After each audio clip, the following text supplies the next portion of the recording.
Madras high court ने शुक्रवार को केंद्र सरकार को एक बड़ा दिलचस्प सुझाव दिया है और महत्वपूर्ण भी है। ऑस्ट्रेलिया की तरह भारत में भी 16 साल से कम उम्र वालों के लिए सोशल मीडिया बैन किया जाए। कोर्ट ने कहा कि इस पर गंभीरता से विचार किया जाना चाहिए। हाईकोर्ट की मदुरै बेंच ने यह बात नाबालिगों को ऑनलाइन पोर्नोग्राफी कंटेंट आसानी से मिल जाने के मुद्दे पर दायर एक जनहित याचिका पर सुनवाई के दौरान कही।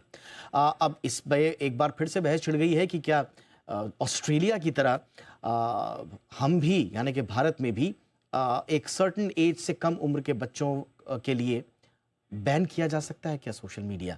अमरीश पांडे मेरे साथ ज्यादा डिटेल्स के साथ जुड़ रहे हैं। अमरीश, जरा इसमें और डिटेल्स दीजिए, क्या सुझाव आए हैं हाईकोर्ट की तरफ से।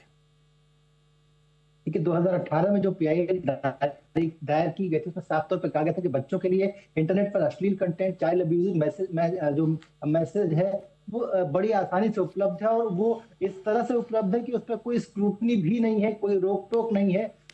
बच्चा अगर किसी वेबसाइट पे अगर कोई डिस्क्लेमर है भी तो बच्चा उसको आसानी से स्किप कर सकता है, क्योंकि उसको वेरीफाई करने का कोई ऑप्शन उस पूरी वेबसाइट पर नहीं है और जानबूझ के रखा नहीं गया है। लिहाजा सरकार को या कोर्ट को इस तरह के निर्देश देने चाहिए कि बच्चों से ये कंटेंट दूर रखा जाए या इस तरह के कंटेंट पर एक फिल्टर लगाया जाए। आज कोर्ट ने सुनवाई करते हुए कई तरह की बातें कही, जिनमें कि सबसे प्रमुख बात ये थी कि 16 साल या उससे कम के बच्चे, जिनको कि वाकई हम बच्चे मानते हैं, जिनका दिमाग विकास की स्थिति में होता है और सही और गलत के फैसले के बीच में कंफ्यूजन हो सकती है, उनके लिए इंटरनेट पर इस तरह के जो कंटेंट है उसकी पहुंच जो है वो उसको रेस्ट्रिक्ट करने की जरूरत है। लिहाजा सरकार इस पर कोई कानून बनाए, ऐसा कानून बनाए ताकि इस तरह कंटेंट बच्चों को अवेलेबल ना हो पाए। और इसके लिए वो ऑस्ट्रेलिया का एग्जांपल ले सकते हैं। हाल में ऑस्ट्रेलिया ने अपने देश में कानून लागू किया जिसमें कि 16 साल या उससे कम के जो लोग हैं वो सोशल मीडिया अकाउंट्स का इस्तेमाल नहीं कर सकते हैं और किसी स्थिति में अगर करना भी पड़ता है तो पेरेंट्स के गाइडेंस में ही करते हैं।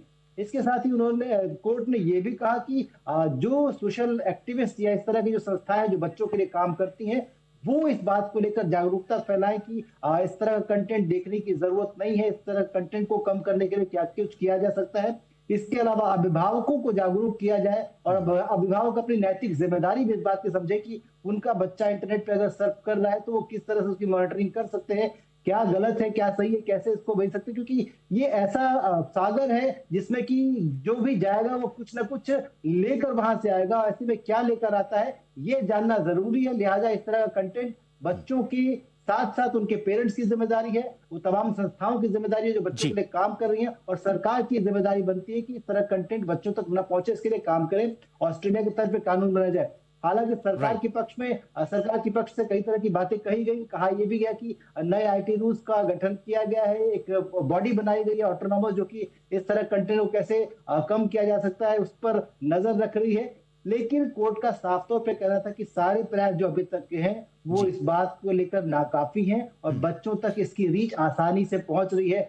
पहले तो जब 2018 में जब पीआईएल थी तब तो बहुत सारा कंटेंट इंटरनेट और लैपटॉप के माध्यम से, डेस्कटॉप के माध्यम से आ रहा था, लेकिन अब क्योंकि फोन सबके पास एक्सेसिबल है लिहाजा बच्चों को ये और आसानी से मिल रहा है, इस पर रोक लगाए जाने की जरूरत है। राइट।